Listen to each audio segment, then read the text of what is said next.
আজকে বিশেষ অতিথি হিসেবে পেয়েছি ঘাটাল লোকসভা কেন্দ্রের একজন বিশিষ্ট অতিথি, যিনি যাদবপুর ইউনিভার্সিটিতে একজন গবেষক এবং সেই সাথে তিনি বিভিন্ন সমাজসেবী কর্মকাণ্ডে লিপ্ত রয়েছেন।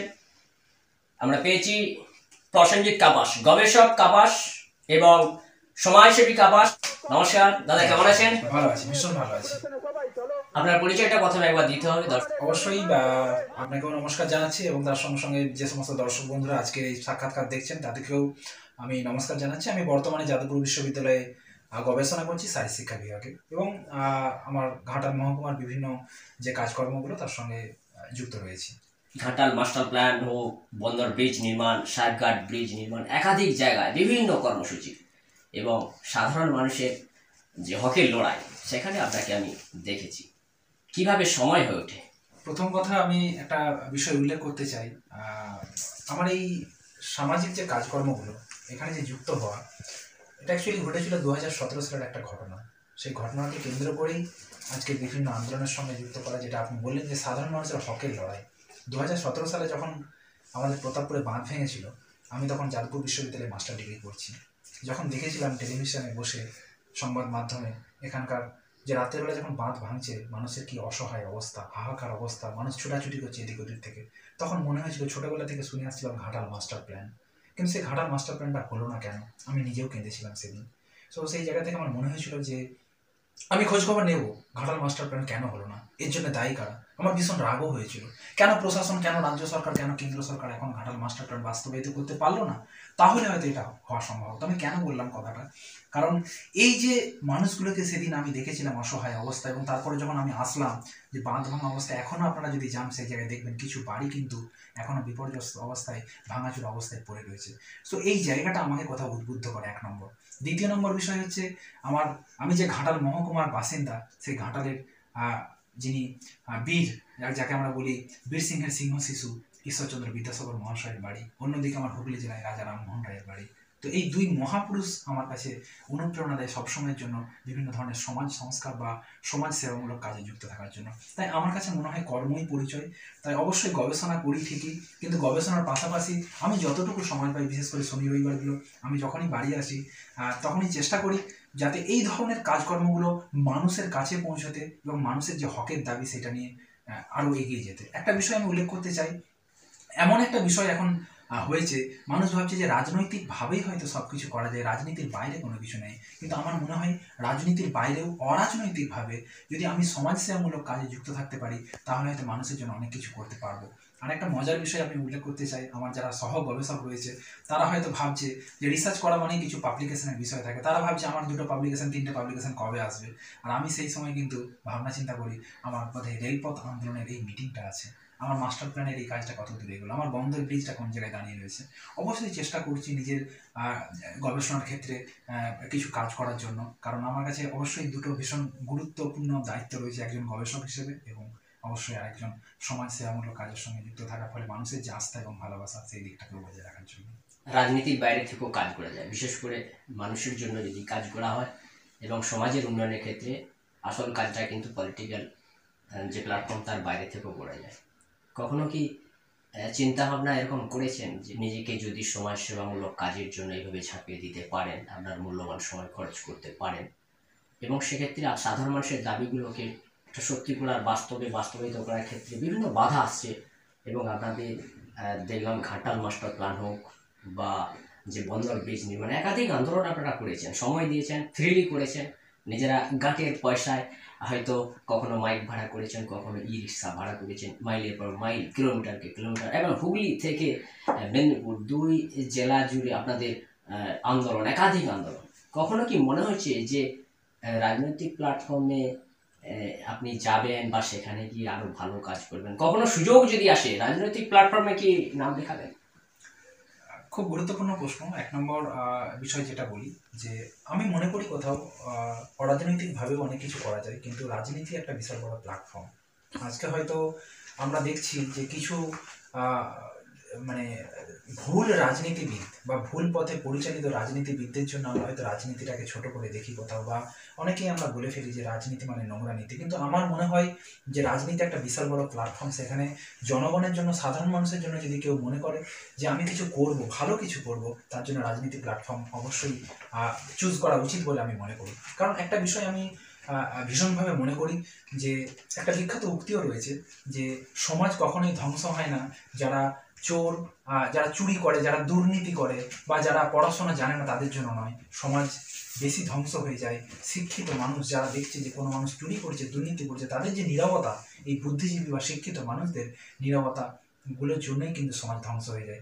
আমরা এই একটা সমাজ ব্যবস্থার মধ্যে ঢুকে গেছি যেখানে সকালবেলা চায়ের দোকানে গিয়ে আমরা আলোচনা করি মুখ রাজনীতিবিদ খারাপ, এই রাজনীতিবিদ খারাপ, এই চুরি করছে, এই দুর্নীতি করছে। কিন্তু আমি মনে করি কোনো একটা সিস্টেমের বাইরে থেকে বিরোধিতা করা যায়, কিন্তু সিস্টেমের বিরুদ্ধে ঢুকে সমালোচনা করা উচিত। তাই আমার মনে হয় রাজনীতি একটা বিশাল বড় প্ল্যাটফর্ম, সেখানে এসে অনেক কিছু করা যায়। আমার যদি আমার কথা বলেন, আমার মনে হয়েছে যে আমি এখনো কিছুটা শিক্ষানবিশ। রাজনীতি বা মানুষের জন্য কিছু করতে গেলে রাজনীতিতে কিভাবে কাজে লাগানো যেতে পারে, এই বিষয়গুলো আমি এখনো শিখছি।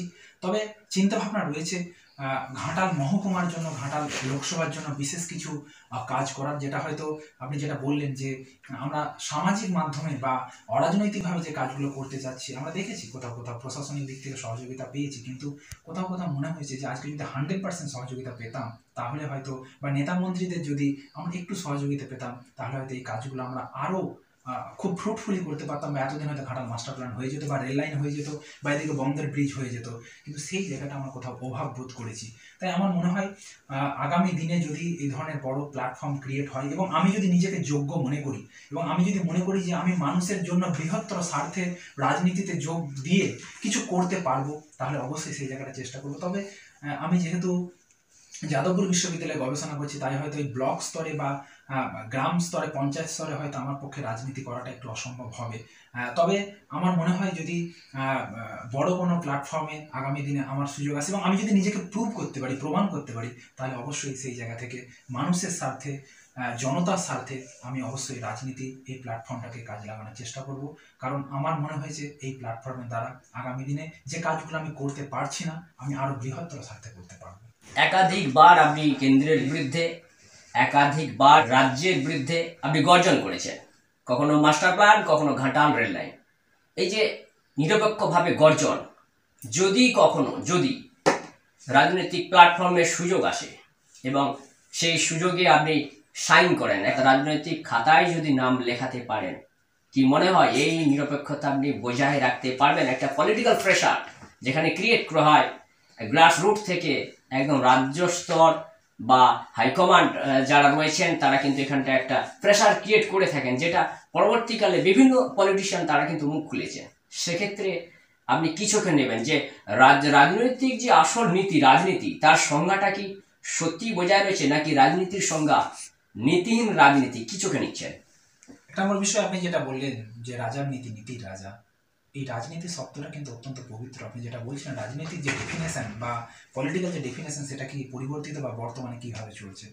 আমার মনে হয় কোথাও যে দীর্ঘদিন ধরে, বিশেষ করে ভারতবর্ষের ক্ষেত্রে নেতাজি সুভাষচন্দ্র বসু বা গান্ধীজির মতো মানুষ, তারা যে রাজনীতির যে একটা প্ল্যাটফর্ম দেখিয়ে গিয়েছিলেন, আমরা হয়তো ক্রমশ সেই জায়গা থেকে ক্রমশ পিছিয়ে যাচ্ছি, এবং রাজনৈতিক ডেফিনেশনটাকে আমরা ব্যক্তি স্বার্থে, আমরা ব্যক্তি কেন্দ্রিক করে ফেলছি, নিজেদের মুনাফা অর্জনের জন্য ব্যক্তিগত স্বার্থে কাজে লাগিয়ে ফেলছি। জনতার স্বার্থে রাজার যে নীতির রাজা, সেই জায়গাটা আমরা কোথাও পরিবর্তিত করছি।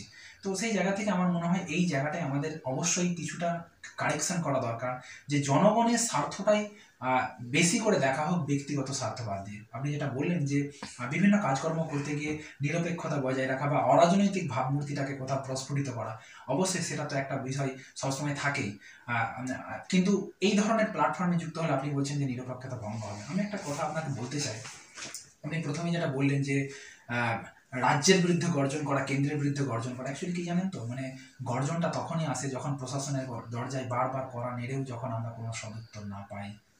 আমরা যখন কেন্দ্র বা রাজ্য সরকারের বিভিন্ন দপ্তরগুলোতে গেছি ঘাটাল মাস্টার প্ল্যান নিয়ে, রেল আন্দোলন, রেল কমিটির পক্ষ থেকে, ব্রিজ কমিটির পক্ষ থেকে আমাদেরকে আশ্বাস দেওয়া হয়েছে, কিন্তু সেই আশ্বাস সেই ভরসা কিন্তু আজও বাস্তবে রূপায়িত হয়নি। তাই রাজ্য এবং কেন্দ্রের বিরুদ্ধে গর্জনটা শুধুমাত্র এই জন্যই, মানুষের স্বার্থে, জনতার স্বার্থে। আর আপনি যেটা বললেন যে বিশেষ করে প্রেসারাইজ করা হয় যদি পার্টিকুলার কোনো রাজনৈতিক দলে যায়, তো আমার মনে হয় যে জীবনে কিছু কিছু কাজ করতে গেলে সাহসের প্রয়োজন হয়। আমি জানি না আগামী দিনে এই ধরনের প্ল্যাটফর্মে যুক্ত হলে আমাকেও সেই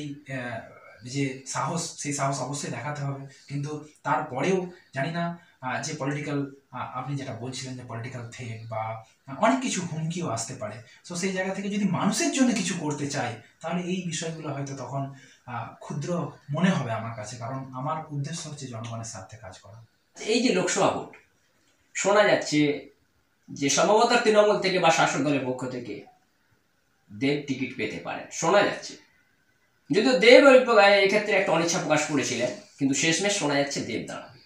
আবার অপোজিশন হিসেবে এখানে প্রধান বিরোধী হিসেবে বিজেপির পক্ষ থেকে হিরণ চট্টোপাধ্যায় দাঁড়াবেন, যেটা বিশেষ সূত্রে আমাদের কাছে খবর। ব্যক্তিগতভাবে ব্যক্তি হিরণ এবং ব্যক্তি দেব বা দীপক অধিকারী আমার অত্যন্ত প্রিয় মানুষ, এবং আমার যে ছোটবেলা বিশেষ করে মাধ্যমিক বা উচ্চ মাধ্যমিক যখন দিচ্ছি তখন ওরা নায়ক, এখন ওরা নায়ক, তাই দুজন কিন্তু অত্যন্ত প্রিয় ব্যক্তি। কিন্তু যখন রাজনৈতিক প্ল্যাটফর্মের কথা আপনি বলবেন, আমার মনে হয়েছে কোথাও যে আমি যদি ব্যক্তিগতভাবে দীপক অধিকারীকে দেখি, মানে অরাজনৈতিকভাবে দেখি, আমি দেখেছি কিন্তু তার মধ্যে একটা সবসময়ের জন্য একটা যে মানব দরদি ব্যাপার বা স্বচ্ছতা কিন্তু আমি দেখেছি। কিন্তু আমার কোথাও মনে হয়েছিল যে রাজনৈতিকভাবে যে প্ল্যাটফর্মটা উনি পেয়েছেন, আমার মনে হয় উনি আরও অনেক কিছু করতে পারতেন, কারণ ওনার যে একটা পপুলারিটি, ওনার যে জনপ্রিয়তা, সেটাকে কাজে লাগিয়ে কিন্তু উনি ঘাটালের জন্য যতটুকু করেছেন তার বাইরে গিয়েও কিন্তু অনেক বেশি করতে পারতেন। তবে আমি আশাবাদী ভীষণভাবে যে পরের টার্মে যদি উনি সুযোগ পান, তাহলে আমার মনে হয় ঘাটালের মানুষ ওনার কাছে কিন্তু এই কয়েকটা বিষয় না পেলে কিন্তু ভীষণভাবে ক্ষুব্ধ হতে পারে, যেটা হচ্ছে ঘাটাল মাস্টার প্ল্যান এবং রেল লাইন। কিন্তু অন্যদিকে খুবই ইন্টারেস্টিং আমার মনে হয় এই লড়াইটা হতে পারে, বিশেষ করে যেহেতু অন্যদিকে হিরণ চ্যাটার্জি যিনি দাঁড়াচ্ছেন, আমরা বিভিন্ন সংবাদ মাধ্যমে আপনাদের ক্ষেত্রেও আমরা দেখেছি, পশ্চিমবঙ্গ টিভির বিভিন্ন খবরে উনি বলছেন যে যদি বিজেপি যদি ক্ষমতায় আসে বা উনি যদি এখান থেকে জয়ী হন, বিজেপি যদি জয়ী হয়, তাহলে তাদের প্রথম কাজ থাকবে ঘাটাল রেলপথ এই যোগাযোগ শুরু করা এবং অন্যদিকে ঘাটাল মাস্টার প্ল্যান। তবে আমার আবেদন থাকবে, আমি অনেকটা আশাবাদী ছিলাম, খুব একটা ইন্টারেস্টিং জায়গায় কিন্তু আমরা দাঁড়িয়ে রয়েছি। আমাদের ঘাটালে কিন্তু বর্তমানে বিজেপির এমএলএ রয়েছে এবং কেন্দ্রে কিন্তু আমাদের যিনি সাংসদ ছিলেন দীপক অধিকারী বা দেব, তিনি কিন্তু তৃণমূলের পক্ষে ছিলেন। তাই এই দুই কোলাবোরেশনে কিন্তু অনেক কিছু কাজ করা যেত। তাই আমার এই জায়গাটাতে কোথাও একটা সন্দেহের জায়গা লাগছে যে আগামী দিনে যদি এই অবস্থানটাই থাকে, বা মনে করুন যদি ঘাটালে আমাদের যিনি বিধায়ক রয়েছেন আবার হয়তো কেন্দ্রেতে আমরা এমপিকে পেলাম, আমরা যে কেন্দ্রে যে দল রয়েছে তাদের পক্ষ থেকে, তাহলে কি বিষয়টা হতে চলেছে সেই বিষয়টা নিয়েও কিন্তু মানুষ একটা দ্বন্দ্বের মধ্যে রয়েছে। তবে মানুষ চায় তাদের যে চাহিদা, তাদের যে হকের লড়াই, ঘাটাল মাস্টার প্ল্যান বা রেলপথ, সেখানে কে দাঁড়াচ্ছে না দাঁড়াচ্ছে আমাদের দাবি কিন্তু এমপির কাছে থাকবে। তবে লড়াইটা যথেষ্ট ইন্টারেস্টিং, আপনারাও নিশ্চয়ই বুঝতে পারছেন যে দুই নায়ক, দুই সেলিব্রিটি যেহেতু দাঁড়াচ্ছে।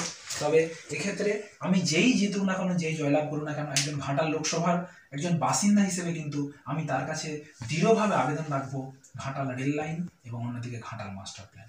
তৃণমূল থেকে বিজেপি সবাইকে কিন্তু হুঁশিয়ারি দিয়েছেন যে ঘাটালের রেল লাইন চাই, ঘাটালবাসীর দীর্ঘদিনের দাবি, ন্যায্য দাবি থেকে কখনোই গা আড়াল দিয়ে থাকা যাবে না, আপনারা হুঁশিয়ারি দিয়েছেন।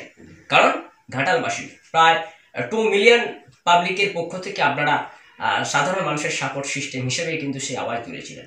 বর্তমানে শাসক দল তৃণমূলের পক্ষ থেকে যে দেব ভোটে লড়াই করতে চলেছেন তার বিরুদ্ধে দুর্নীতি ইস্যু, ইডি সিবিআই ডাকও করেছিলেন, ডাক পাঠিয়েছিলেন দেবকে, দেব গিয়েছিলেন। এবং সেই সাথে হিরণ চট্টোপাধ্যায় তিনি এক বিতর্কিত মন্তব্য করলেন, যদি লোকসভা ভোটে ঘাটাল থেকে বিজেপি জয়লাভ করতে পারে 1 থেকে 3 মাস 6 মাসের মধ্যে রেল লাইনের কাজ দ্রুত বা অতি সত্বর শুরু হয়ে যাবে। রেল মিনিস্ট্রি থেকে যদিও এই ধরনের কোনো আওয়াজ ওঠে না, রেল লাইন হোক বা ঘাটাল মাস্টার প্ল্যান হোক অদূর ভবিষ্যতে হয়তো শীঘ্রই 2024-25 হয়ে যাবে। সাধারণ মানুষকে ঠিকভাবে নিচ্ছে এগুলো? কি জানেন তো, মানে ঘাটালের মানুষ কিন্তু খুব আশাবাদী। মানে আজকে আপনি যদি ঘাটালের রাজনীতিটা দেখেন, ঘাটাল কিন্তু পশ্চিম মেদিনীপুর তথা রাজ্যের কিন্তু যথেষ্ট একটা হাই ভোল্টেজ কিন্তু সিট।